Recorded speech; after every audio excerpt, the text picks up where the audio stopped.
In the end, picking the wrong sex partner brought the downfall of John E. Robinson Sr. and exposed one of the most bizarre and lengthy homicidal careers in American criminal history. The Midwestern serial killer, whose brutal treatment of his sometimes willing victims stands in stark contrast to his benign, fleshy appearance, sits on death row in Kansas, facing execution for 2 murders and a life sentence for a third.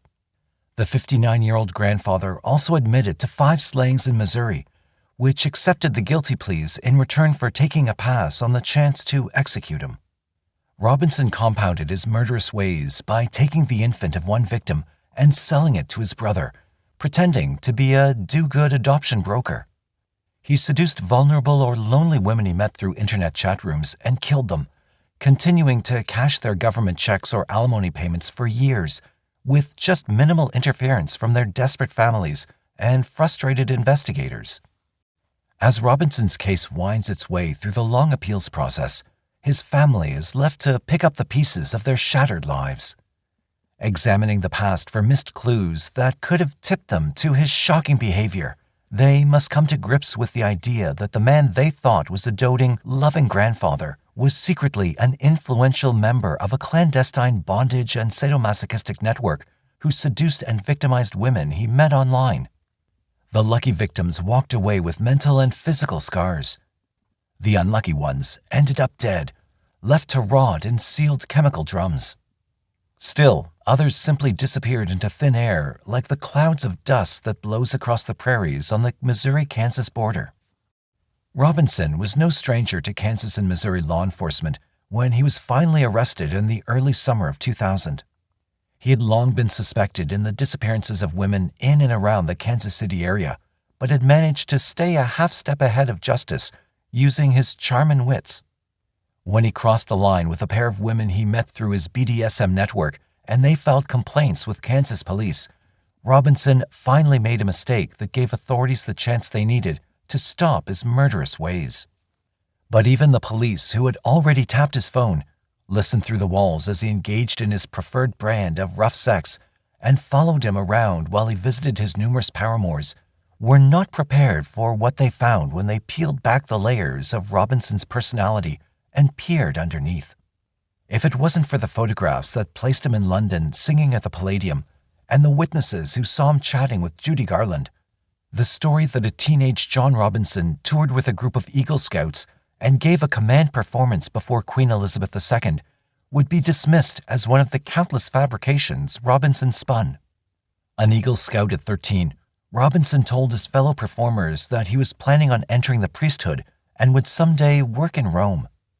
No one knows whether this was what Robinson really wanted to do with his life, or if this was just his way of getting attention. What friends interviewed years later remember most about him was his quiet, studious nature and endearing smile. A former scout leader who knew Robinson when the teen lived in Cicero, Illinois, recalled a hard-working and motivated youngster whose ability didn't equal his drive. He didn't talk a great deal, but when he did talk, it was to produce an effect that he wanted, Richard Schottky told the Kansas City Star. He was shrewd. He was aspiring to more than he was capable of, quite frankly. Robinson dropped out of sight for a few years, leaving the Catholic prep seminary in favor of a trade school, where he planned to learn the radiology profession. Robinson never finished his training, but that didn't keep him from getting a job as an X-ray technician outside Kansas City, Missouri. It was 1965, and was the first time Robinson was known to have perpetrated a fraud. His first job was with a children's hospital, where he papered the walls of his office with fake diplomas and certificates.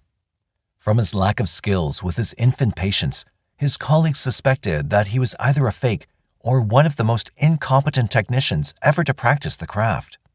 Josephine Burmel, who worked with Robinson at his first hospital job, remembered that Robinson was a nice enough guy, but that there was no way he could have been a certified technician. Burmel told the Kansas City Star that Robinson struggled, especially with young patients. They don't understand when you say, "Take a deep breath," and positioning is important and the machinery is intimidating, she told the paper. We had to teach him how to do it. The 21-year-old pathological liar was married at the time and his wife, Nancy, had just given birth to their first child. His incompetence led to his dismissal from the hospital staff, but Robinson was undaunted. He eventually found a job in a laboratory run by President Harry S. Truman's former personal physician. This change of employment publicly revealed the earliest indications of Robinson's personality disorders and led to his first criminal conviction. Dr. Wallace Graham was a busy physician with a thriving practice when he offered Robinson a job as an X-ray technician in 1966. He recalled later that he was impressed with Robinson's achievements in Boy Scouts and his extensive credentials in radiology. Graham was highly regarded in the community, but he was a trusting and naive healer who turned out to be an easy mark for a man like Robinson. Robinson quickly began stealing from Graham and taking liberties in the medical office. He drained the practice's bank account to the extent that 6 months after John was hired, Graham was unable to pay Christmas bonuses to the staff. In the meantime, Robinson bragged to colleagues about his new ranch and lakefront property. In addition, Robinson sometimes engaged in sexual liaisons with both office staff and patients. He had sex with one patient in the X-ray lab while pretending his wife was terminally ill and unable to accommodate his needs. The unexplained loss of revenue prompted an audit of the practice's books, which pointed to Robinson as the source of the embezzlement. Not for the last time, Robinson's ability to feign sincerity and remorse would result in a slap on the wrist by the criminal justice system. He was escorted from the medical practice in handcuffs by deputies and charged with stealing $33,000 from Graham. In 1969, Robinson was convicted of theft. Because it was his first offense and he pledged to make restitution, a Jackson County, Missouri judge sentenced Robinson to 3 years of probation. No one could know at that time that a succession of similar white-collar crimes would keep Robinson on probation for the next 2 decades. While he was under court supervision, Robinson killed at least 8 women. Robinson was a career criminal, bouncing from job to job over the next 20 years and managing to keep out of prison by crossing jurisdictional boundaries and convincing employers not to pursue charges when his thefts were revealed. Between 1969 and 1991, he was convicted 4 times for embezzlement or theft and was barred for life by the Securities and Exchange Commission from engaging in any kind of investment business. Some of his thefts were small. He lost his job with Mobil Corporation for stealing $300 in stamps, while others were more significant. He had no real employment unless you consider figuring out ways of scamming people out of their money to be real employment, said Johnson County, Kansas District Attorney Paul Morrison during Robinson's trial. Authorities suspect that Robinson bilked dozens of others out of their money, but that they were too embarrassed to come forward at the time. In the 1970s and 80s, Robinson promoted himself as a civic leader and philanthropist and stopped at nothing to polish his image. In reality, he was a sloppy forger who brazenly signed the names of Kansas City's community leaders to phony letters of introduction and commendation. Once he had a secretary draft a letter that he had been given a full professorship at the University of Missouri Kansas City Dental School. In another forgery that he used to scam investors, he misspelled the last name of one of Kansas City's leading businessmen. Robinson's audacious forgeries were matched by the bald-faced lies he told to people who trusted him for help. His bogus hydroponics business, promoting growing crops in nutritional fluid environments, swindled a friend out of $25,000. The man had invested the money in Robinson's hydro-grow business because he hoped to get a better investment return to pay for his dying wife's health care. Robinson represented himself as an attorney to a gullible woman and handled her divorce. Years later, she wondered whether her divorce was actually legal. He claimed to have helped finance Sylvester Stallone's second Rambo film and finagled his way into a national farm publication as an expert on tax shelters for large farm operators. His narcissism reached its pinnacle in 1977 when he engineered a Man of the Year award for himself that involved the mayor of Kansas City and a Missouri state senator. Presenting himself as a wealthy philanthropist with a desire to help the developmentally disabled, Robinson charmed his way onto the board of directors of a local handicapped service organization. One of his first acts, the executive director said later, was to order stationery for the group. With that in hand, he forged a letter from the executive director to the mayor and from the mayor to other civic leaders, inviting them to an awards luncheon, honoring an anonymous recipient of the Man of the Year award. Feigning surprise when the winner was announced, Robinson humbly accepted the rigged award as members of the organization board sat in stunned amazement. The local media was present and reported the ceremony, and Robinson's family was proudly in attendance. The plan backfired when the people whose names Robinson forged read about the event in the papers. The Kansas City Times, stung by the scam, took its revenge on Robinson 2 weeks later by exposing him for the fraud he was. His children were ridiculed at school, and his wife was reluctant to show her face in public. Robinson, however, seemed undeterred by the turn of events. The exposé humiliated Robinson's family, who should also be included among his numerous victims. He portrayed himself as an active father and loving husband to the public, but this was simply an act. Robinson is a true psychopath, incapable of any kind of emotional attachment, even to his family. The child of a binge-drinking father and disciplinarian mother, Robinson was a stern parent and intolerant of underachievement or insubordination, two traits that he demonstrated frequently in his own life. His wife Nancy later testified at his murder trial that Robinson was unfaithful for at least 20 years of their 38-year marriage. The relative who had been harmed most is probably his younger brother. In the worst possible way, John Robinson exploited his brother Don's wish for a child to fulfill his own perverse need to feel important. For years, Don and Helen Robinson tried without success to have a child on their own and to adopt a baby through traditional placement services. The couple, who lived in metropolitan Chicago, were beginning to come to terms with the idea that they would never raise a child when John Robinson mentioned that he had contacts with an attorney in Missouri who handled private adoptions, and that John would act as a liaison for Don and Helen. That was in 1983, and for the next 2 years, after the Robinsons paid a $2,500 retainer to John's imaginary lawyer friend, John Robinson put into place a plan to procure a child for his brother.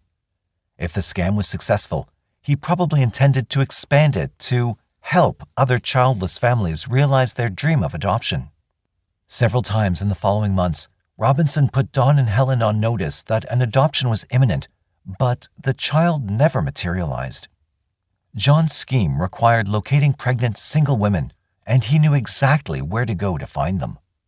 Putting on his civic philanthropist facade, Robinson approached local pregnancy programs and social workers to alert them to a new program he and several fanciful leading businessmen from the East Coast had created to serve single moms who needed a helping hand. Karen Gaddis, a former social worker at Truman Medical Center in Independence, Missouri, testified at Robinson's trial that he came to her in late 1984 for referrals. Gaddis testified that Robinson said he was looking for young mothers, preferably white women, who had no close ties to family members. He showed her an apartment in Overland Park, Kansas, where the women were to stay. Gaddis knew Caucasian babies were valued on the adoption black market, and because Robinson never provided her with any paperwork about the program, she never referred any women to him. I think he thought we were a real fertile ground for young women that nobody would be looking for, Gaddis told NBC's Dateline when the Robinson story broke. Robinson's setback with Karen Gaddis was only a temporary one. In January 1985, at a shelter, John Robinson met 19-year-old Lisa Stacey and her 4-month-old baby, Tiffany. Stacey was estranged from her husband, who had re-enlisted in the Navy and deployed to the Great Lakes Naval Base outside Chicago. She was poor, uneducated, and unworldly, making her the perfect target for a man like John Robinson. Robinson convinced Lisa that his program would help her become self-sufficient by telling the emotionally vulnerable teen what she wanted to hear. Robinson's program provided daycare, job training, housing, and a monthly stipend. The only catch was that she would be sent to Texas for job training for a few months. The program was demanding, he told her, and she would hardly have time to contact her family. That's how he explained away the 4 blank sheets of paper he wanted her to sign. On January 9, 1985, Robinson, who told Stacey that his name was John Osborne, arrived at the home of Lisa's sister, where she had left Tiffany. Osborne never spoke to Kathy Klingensmith, the sister, but left a very strong impression on the woman.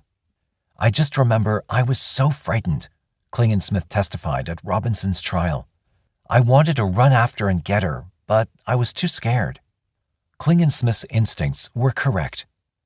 The next day, Lisa phoned her mother-in-law and, in a panicked voice, said they had told her she was an unfit mother and that Betty Stacey wanted custody of Tiffany. Betty denied the claim to her hysterical daughter-in-law, who was reconsidering her agreement with Robinson. Her last words to her family were cryptic. "Here they come," she said as she disconnected the phone. Lisa's family never heard from her again, and no clues to her whereabouts have ever been uncovered. 2 days later, John and Helen Robinson returned to Chicago with their beautiful 4-month-old adopted baby girl. In exchange for an additional $3,000 fee to John's lawyer, the couple received extremely convincing adoption papers with the forged signatures of 2 lawyers and a judge. John told them Tiffany's mother committed suicide in a domestic violence shelter. On the day Dawn and Helen took Tiffany home, Kathy Klingensmith and Betty Stacey filed a missing person report with law enforcement in Kansas and Missouri. The authorities tracked Lisa to John Robinson, who said she left the program and headed west with a man named Bill. He produced a witness who said Lisa stayed with her the night before she left, and later, Betty Stacey received a suspicious typewritten letter with Lisa's signature that said she was leaving to start a new life. With nothing left to go on, and nothing but suspicions and knowledge of Robinson's reputation, law enforcement officials were stymied. The police had jumped on the missing persons report with gusto because Robinson's name had surfaced a few months earlier in connection with another similar disappearance. Paula Godfrey, an Olathe, Kansas teen, took a job with one of Robinson's many do-nothing corporations and told friends and family she was excited about the opportunities he'd offered her. He was sending her away for training, she told them as she left home in 1984. Her family became worried and contacted the police. Several days after filing a missing persons report, authorities received a typed letter written with Paula's signature. Robinson had allegedly hired her to be a sales representative, wrote Steve Hames, Robinson's Missouri probation officer, in a log he kept on John Robinson. The Overland Park Police Department later received a letter from this girl stating that she was thankful for John Robinson's help and that she was okay and that she did not want to see her family.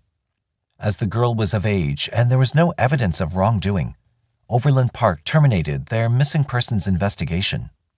No trace of Paula Godfrey has ever been found.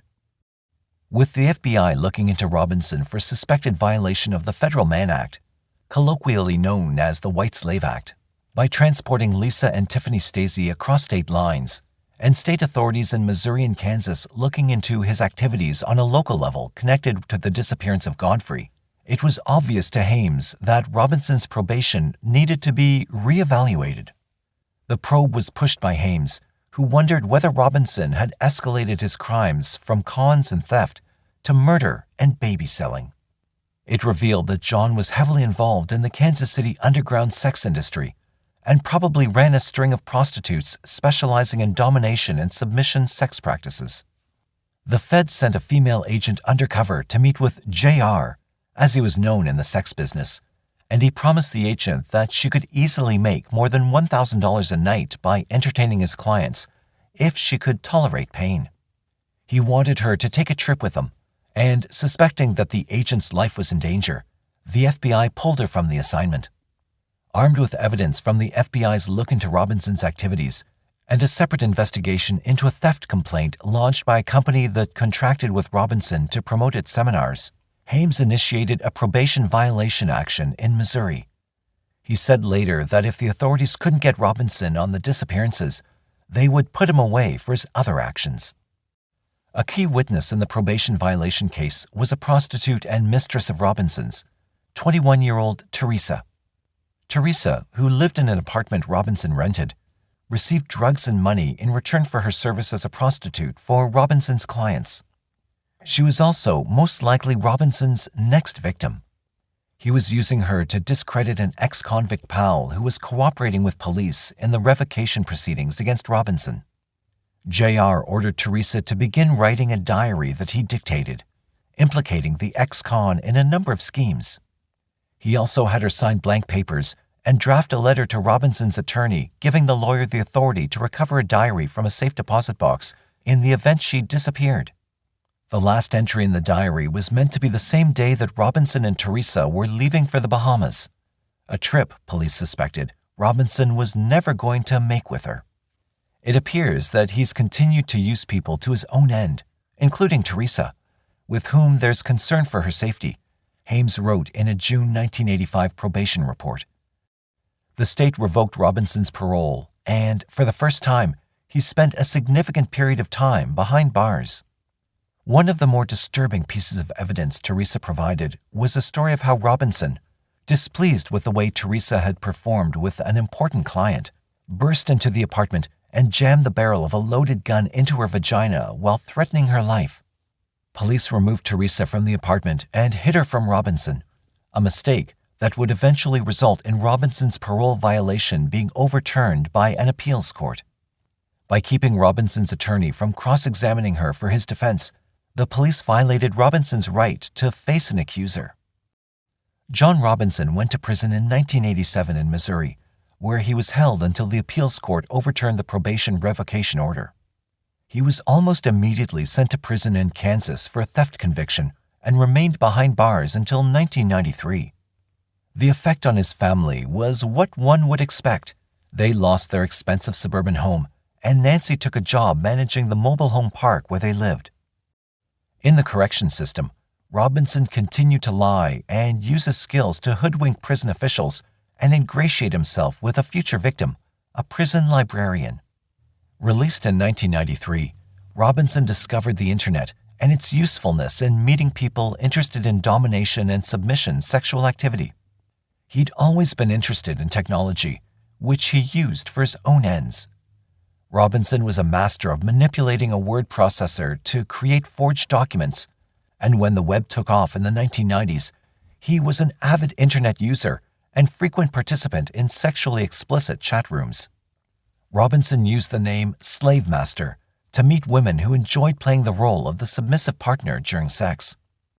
As the end of the century approached, Robinson was enjoying a steady income by cashing government checks and alimony payments from 3 of his victims. The first known woman to die after Robinson walked out of prison was Beverly Bonner, a librarian in the Missouri correction system who had been seduced by John during his incarceration. Shortly after Robinson was freed from prison in Kansas, Beverly divorced her husband, a prison system doctor, and moved to Olathe to work for Robinson in one of his ventures. She disappeared almost immediately, and Robinson placed her belongings in a storage locker in a Kansas City suburb. Beverly told her ex-husband that she was going to be traveling abroad and gave him an address at a post office box that he could use to mail her alimony. When he was asked about Bonner by the storage facility staff, Robinson said Bonner, whom he described as his sister, was in Australia and that she was enjoying herself so much she probably would never come back. Little did the staff know that Beverly Bonner was actually entombed in a chemical drum in the storage locker. Next to Bonner's decomposing corpse were 2 other barrels that contained the remains of a mother and daughter whose government checks continued to supplement Robinson's income. Sheila and Debbie Faith lived a lonely life in Fullerton, California, after Sheila's husband died. Debbie had been diagnosed at various times with spina bifida and cerebral palsy. She was confined to a wheelchair and barely had the strength to manipulate the chair's joystick controller. When John Faith passed away, Sheila began trying to meet men online and made a string of bad choices before making the fatal acquaintance of John Robinson. He portrayed himself as a wealthy man who would support her and Debbie, pay for therapy for the girl, and give Sheila a job. They packed up their belongings and moved to the Kansas City area, where they promptly disappeared. For years, the Social Security Administration continued to send checks to the suburban Missouri post office box that they'd given out as their new address. Every month, John Robinson came by and picked up the checks made out to Bonner and the Faiths. An employee of the mailbox store would later testify. As the computer revolution took hold and the internet became a way of transacting business as well as a way to meet people with similar interests, John Robinson immersed himself in the virtual world of cyberspace. His reputation and record prevented him from working in a corporate setting, so he began publishing a mobile home magazine that was paid for through advertising.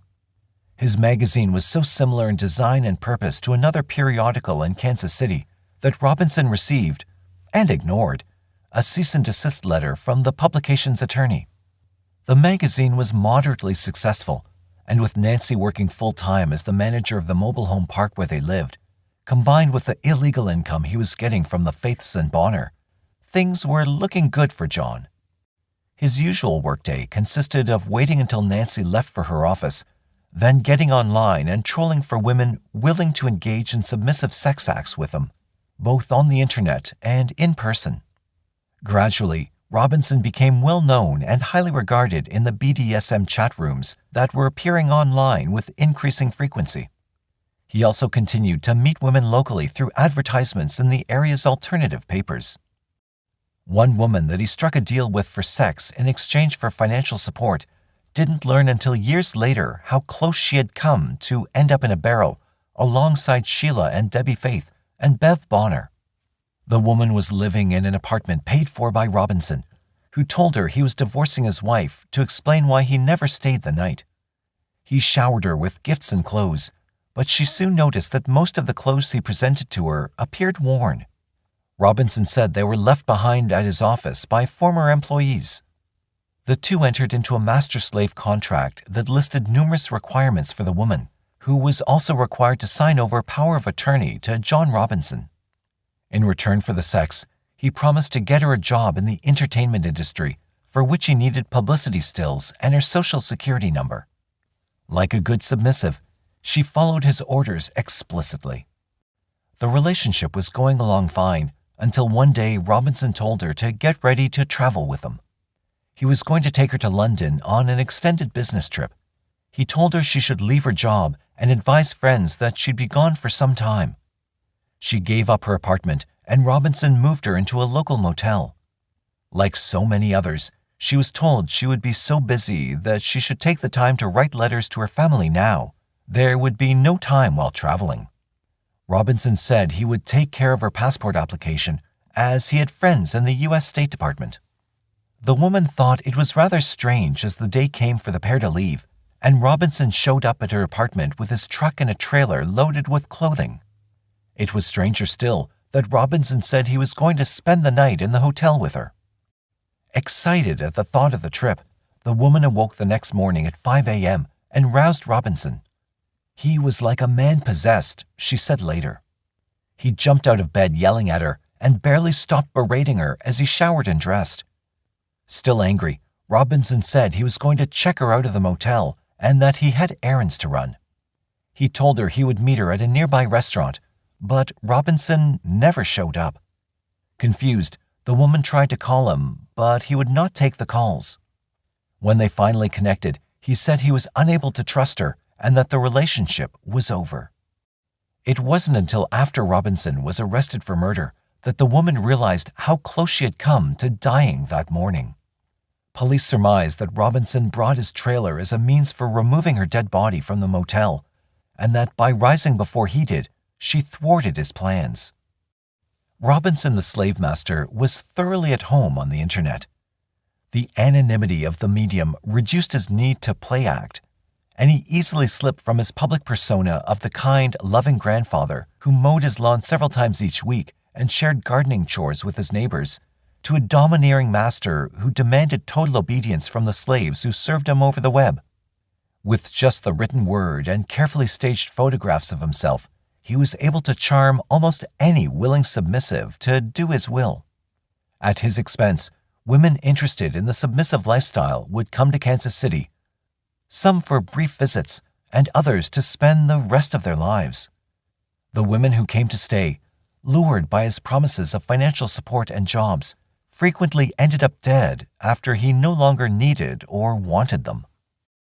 Shortly before his plans to kill his early-rising mistress fell through, Robinson struck up an acquaintance with a college student named Isabella Lewicka. The Polish immigrant lived in north-central Indiana with her parents, both university professors. Isabella was a beautiful young fine art student with an interest in Gothic horror stories and bondage.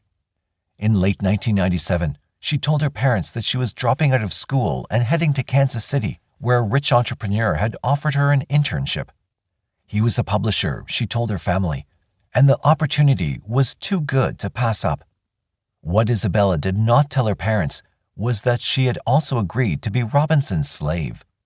After she moved to Kansas City, Isabella never returned home and only communicated with her parents by email. Lured by the need to be dominated, the promise of a job, and later marriage, Isabella arrived in Kansas City about the time Robinson was getting ready to eliminate his other mistress.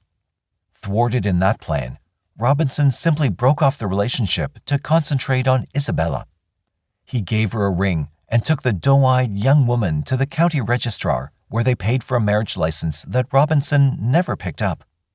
Isabella registered at a local community college as Isabella Lewicka Robinson a year later, although whether she actually believed she and Robinson were married was unclear. She did tell her parents she had married, but refused to tell them her husband's name. Lewicka and Robinson didn't live together, and when they appeared in public, Robinson often described himself as her uncle. She did sign a 115-item slave contract that gave Robinson almost total control over every aspect of her life, including bank accounts. At some point in the summer of 1999, Robinson grew tired of Isabella. Testimony at his trial revealed that she told friends she was going on a trip with Robinson soon, and that they would be gone for a long time. No one ever saw her alive again. John told a web designer he hired that she'd been caught smoking marijuana and was deported. Isabella Lewicka disappeared at about the time Robinson convinced a lonely healthcare worker from Michigan to come to Kansas, where he would take care of her. Suzette Troughton was a board-licensed practical nurse who lived a double life, nurse by day, submissive slave by night. She frequented many of the same websites and chat rooms where John lurked, and it wasn't long before the two found each other.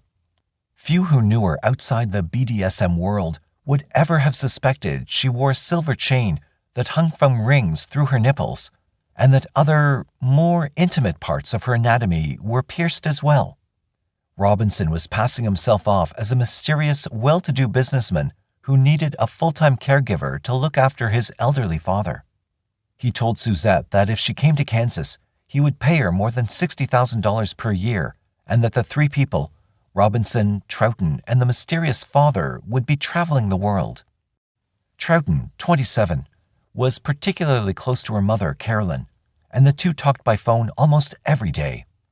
Suzette also had a number of email and chat room friends that she spoke with on a regular basis, and they all knew she had come to Kansas to work for a man who frequented the chat rooms and was known as JR.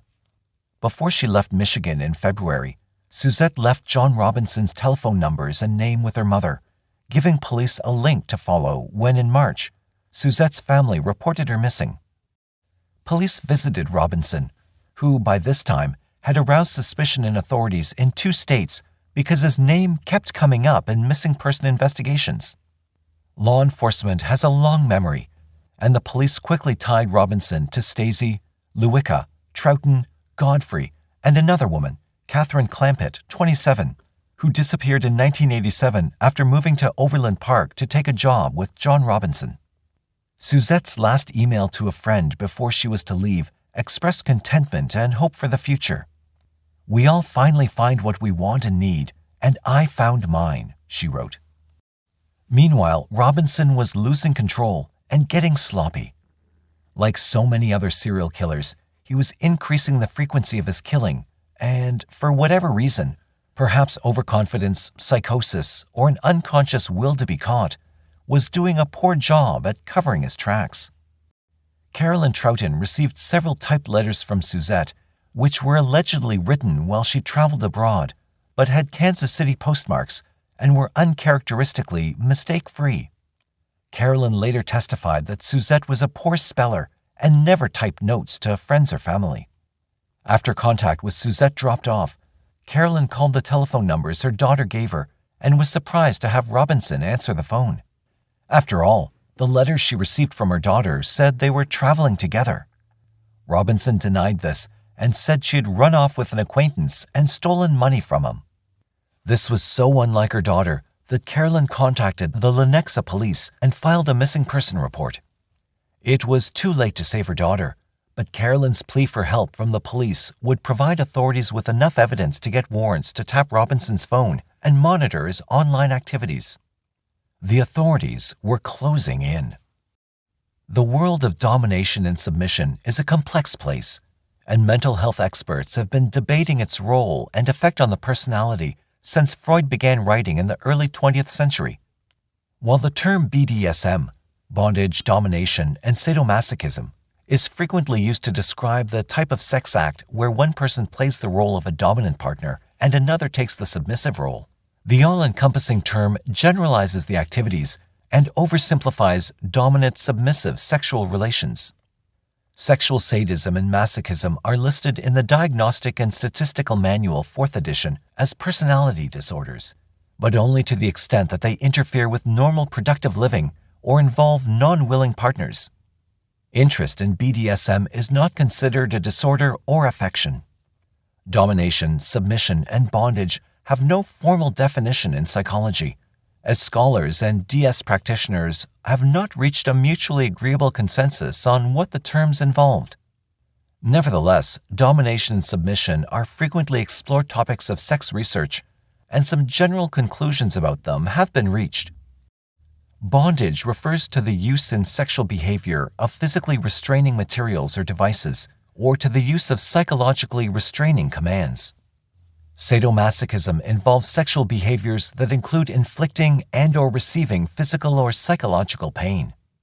Domination and submission in sex acts do not require either physical restraint or inflicting pain.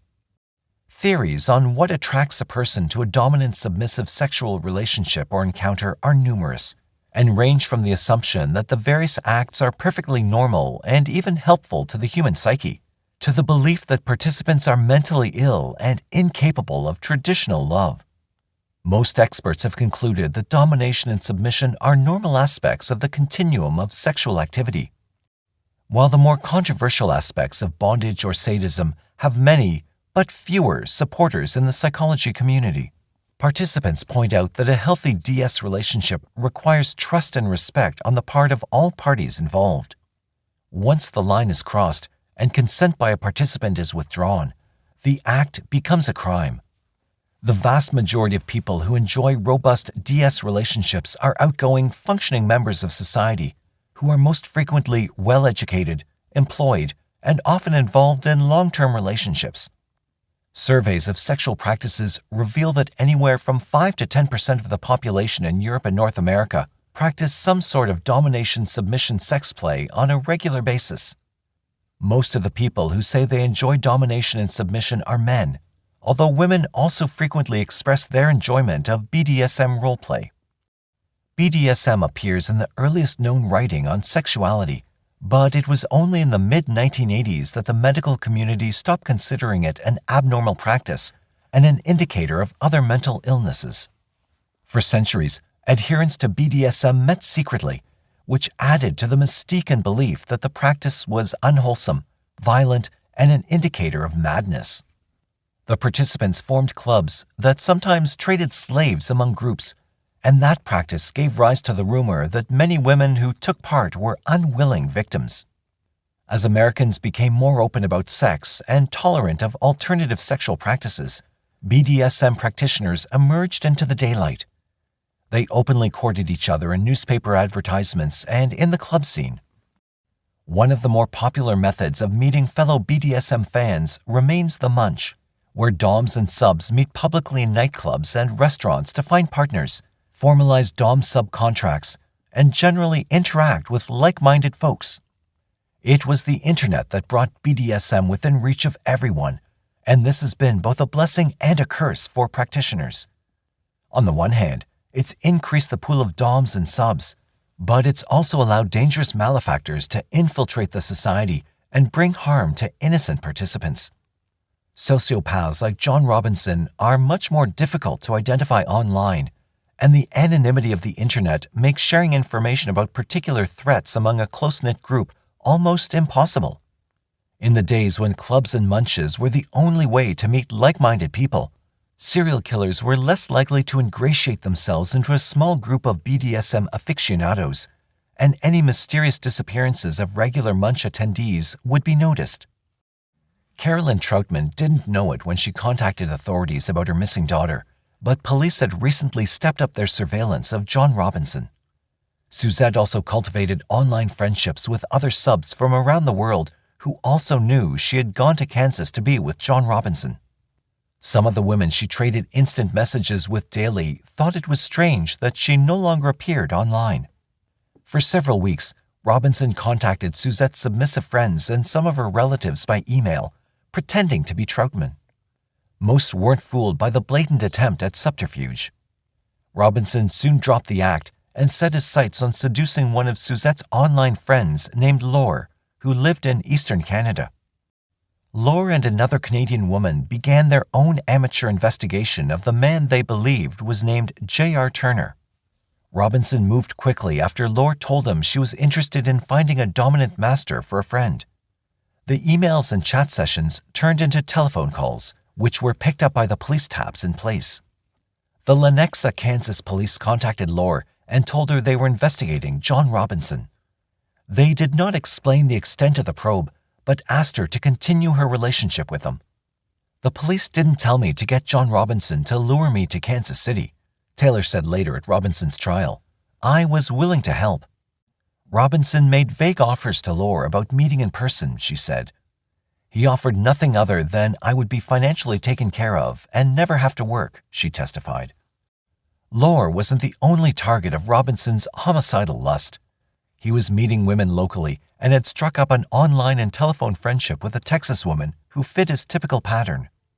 Vicky was a recently laid-off psychologist who suffered from depression and a lack of meaningful companionship. She was eager for a change in her life, and Robinson was quick to pick up on this. He convinced her that he was a well-connected community leader who could help her start over in the Kansas City area. Vicky was somewhat reluctant to drop everything and move to Kansas for many reasons, not the least of which that she couldn't afford to relocate. That wasn't a problem, Robinson assured her. He would pay for everything until she could stand on her own. Listening in on the call, police knew Robinson had selected his next victim. Over the Easter holiday, thanks to funds Robinson had wired to her, Vicky came to Overland Park for a rendezvous with the slave master. As police listened in the next room, Vicky and Robinson engaged in rough sex play. It was during this weekend encounter with Vicky that Robinson made the mistakes that would eventually lead to 8 murder convictions and 2 death sentences. The killer, who looked more milquetoast than master, was more brutal and cruel than Vicky was willing to accept. Robinson forced her into sex acts Vicky did not want to do, took photos when she was tied up despite her explicit instructions not to, and slapped her much harder than she expected. These acts constituted sexual battery, but he wasn't finished yet. Robinson left her penniless and alone in a strange city for several days before returning. When he came back, he dismissed Vicky and ordered her to return to Texas to await further instructions. John sent her on her way, but kept the $700 worth of S&M toys and props she brought with her. Robinson repeated this same scenario with another vulnerable woman he lured to his lair. Gianna, an unemployed accountant also from Texas, came to Kansas City by bus, ready to begin work as Robinson's executive assistant for his hydroponics business. He put her up in the same hotel from whence he had banished Vicky and left her alone to wonder about her fate for several days. Returning, he savagely beat her when she failed to assume a position naked in the corner of the room when he appeared. Then he had sex with her. Like Vicky, Gianna was not interested in extreme physical pain or photography, but that didn't matter to John. He took his liberties with her, then photographed the bruises on her body. Following the same pattern as before, he gave Gianna just $100 and sent her home, ordering her to put her possessions in storage and then return to Overland Park. She followed his orders, but when she returned to Kansas, Robinson continued to play too rough and abandoned her in the motel. She realized his promises had been empty and, destitute, was at his mercy. In fear, she contacted the police. Members of the 30-man Robinson task force removed her from the motel and went to Johnson County Prosecutor Paul Morrison, hoping that he would now issue a warrant for Robinson's arrest. Morrison was eager to get Robinson off the streets and the internet, but he wanted to make sure the case was solid. There was enough evidence to charge Robinson with sexual battery for his assaults on Gianna. They did not know at the time the extent of the encounter with Vicky, but Morrison wanted to close the unsolved murders too. Ironically, it was Robinson who forced his hand. He had been seducing a Tennessee woman who was very close to agreeing to become his slave. When John convinced her to come to Kansas City with her 8-year-old daughter and to bring the title to her car, Morrison agreed that under no circumstances would authorities allow Robinson anywhere near the woman and her child. When officers tracked down Vicky and she agreed to file complaints for the stolen sex toys and the sexual battery, Morrison said it was time to prepare the arrest warrant. On June 2, 2000, officers from the task force descended on Robinson's mobile home and arrested the slave master. They were carrying search warrants for his trailer and for his desolate ranch, about 30 miles away in La Cygne. Robinson remained unperturbed until police started describing the surveillance they'd conducted. They mentioned Vicky and Gianna, and Robinson began to sweat. When they told him of the evidence they had connecting him to Stacy and Troughton, he went pale. Robinson, who survived by his ability to talk his way out of anything, had nothing left to say. But the murderous bunco artist still had some surprises hidden away. The task force arrived at the La Cygne ranch and found the place barren and overrun. There was a large pond surrounded by marsh grass that was home to hundreds of snakes. The main building was an old mobile home with windows covered with black plastic wrap. Near the trailer was a rickety pole barn with a dirt floor where the team began its search. They dug up the ground in the barn while divers plumbed the depths of the algae-filled pond. The only item of interest found in the water was an old pickup truck, but running the vehicle identification revealed it had been left in the water by a former property owner. The searchers in the barn were having similar luck, while crime scene investigators went over the trailer in excruciating detail. The Kansas Bureau of Investigation brought in cadaver-sniffing dogs who went over the property, noses to the ground, in search of a scent.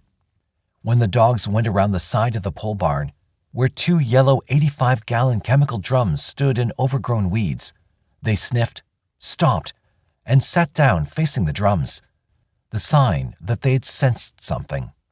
One of the agents who testified at Robinson's trial recalled the moment when the drums were moved and investigators realized what they had. "It was horrendous," said Sergeant Rick Roth about the scene. Prying the lid off the first drum, investigators were physically thrown back by the smell of decayed flesh.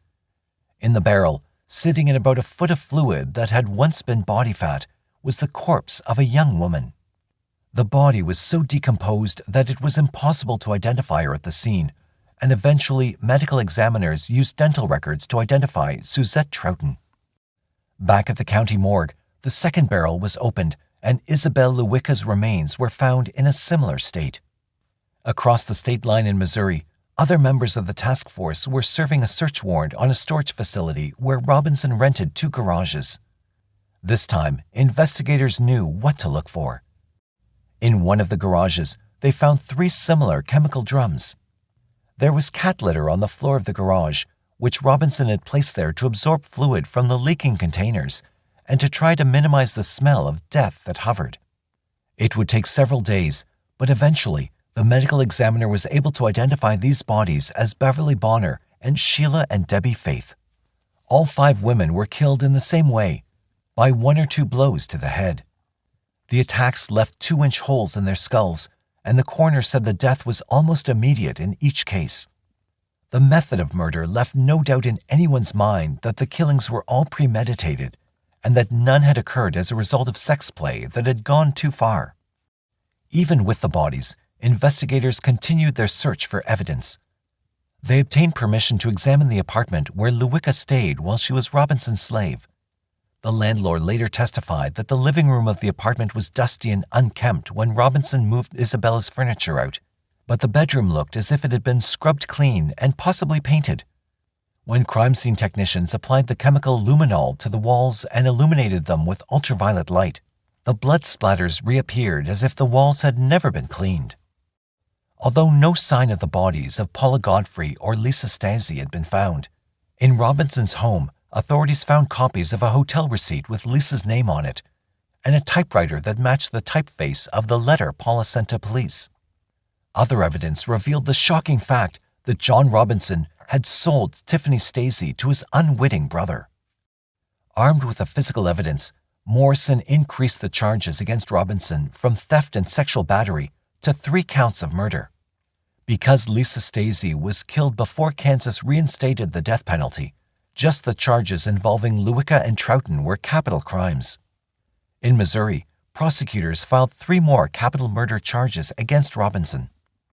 From their place in seclusion, Robinson's family released a statement that denied any knowledge of his deeds and said they were unable to explain the 2 different men the world knew as John Robinson. While we do not discount the information that has and continues to come to light, we do not know the person whom we've read and heard about on TV, the family said in a statement. The John Robinson we know has always been a loving and caring father. It would be more than a year before John Robinson faced a jury in Kansas. By this time, the case had attracted worldwide attention, and Robinson was termed the first internet serial killer. With elements of kinky sex and infidelity, the trial was a lurid affair. Carolyn Troughton was forced to come to terms with her daughter's unusual sex life on the stand, and jurors were subjected to a 40-minute videotape of Troughton and Robinson engaging in sadomasochistic sex. The jurors were confronted with solid evidence of Robinson's guilt, and the defense team could only point out that there was no physical evidence except a few fingerprints to link Robinson with anything connected to the bodies. The jury also heard from Don Robinson, who testified about how his daughter was delivered to him by his brother, as well as from the notary public, the judge, and 2 lawyers who said their signatures on her adoption papers had been forged. DNA tests linked saliva on the seals of letters sent to Carolyn Troughton by Robinson, a criminologist testified, and Lewicka's blood was found in the trailer in La Cygne and on a roll of duct tape. Suzette Troughton's hair was found in the trailer, and maids at the hotel where she was staying testified that the amount of blood on the bedsheets in her room was much more than they had ever encountered when cleaning. Even Suzette's prized Pekingese dogs became evidence in the case when a veterinarian testified that Robinson had dropped the 2 dogs off for boarding. The dogs were later abandoned in the mobile home park where John lived and later adopted from the Humane Society. Isabella Lewicka's mother told the court how she had given her daughter some distinctive bed sheets with a pattern identical to a pillowcase that ended up in the barrel containing Troughton's body. A former lover of Robinson's testified that he had given her similar sheets, but that she didn't recall there being any pillowcases.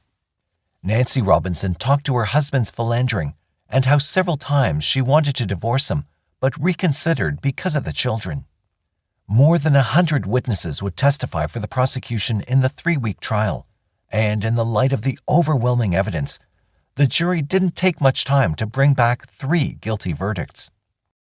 In the penalty phase of the trial, Robinson's family asked the jury to spare his life, but when jurors announced that they'd reached a decision about his punishment, none of John Robinson's family were there to hear it. In January 2003, Judge John Anderson III sentenced Robinson to death 2 times and handed down a life sentence for Lisa Stasi's killing. John Robinson was on death row in Kansas, but Missouri was still actively pursuing the 3 murders that were discovered across the state line. John was more worried about being extradited to stand trial in Missouri because that state was much more aggressive in using capital punishment than Kansas, where the state had yet to execute anyone since the death penalty was reinstated. His attorneys negotiated endlessly with Chris Koster, the Missouri prosecutor, who stood firm against their offers and tried to get Robinson to lead authorities to the bodies of Lisa Stasi, Paula Godfrey, and Catherine Clampett. Either because he could not or would not reveal where their bodies lay, Robinson demurred until Koster and his team became convinced that the women's remains would never be found. Only then did Koster, with the permission of the victims' families, agree to accept the guilty pleas in return for life without parole sentences. In mid-October 2003, John Robinson, looking much older than his 59 years, stood before a Missouri judge and, in a carefully scripted plea, acknowledged that Koster had enough evidence to convict him of capital murder for the deaths of Godfrey, Clampett, and Beverly Bonner, and the Faiths. He demanded the unusual plea agreement because an admission of guilt in Missouri might have been used against him in Kansas. Kansas prosecutor Morrison said he wasn't convinced the murders actually occurred in Koster's jurisdiction, and nothing he said in Cass County, Missouri resembled anything like an admission of guilt. While Morrison told the Kansas City Star he supported Koster's deal to end the mystery of what happened to the women, he spoke with disgust about John Robinson, the Internet's first serial killer. "This was classic John Robinson," he said about the deal. "The guy was a gamesman to the end." Once again, John Robinson gave no statement or even a hint of what prompted his homicidal acts. As family members of the family shared their feelings of anger and pain before his sentencing, Robinson ignored them and stared straight ahead, oblivious to the hurt he'd wrought. His mind unable to empathize with the survivors, Robinson appeared bored with the whole process. In this, the final time John Robinson was likely ever to appear in public, it was clear that their emotions were something he had never experienced.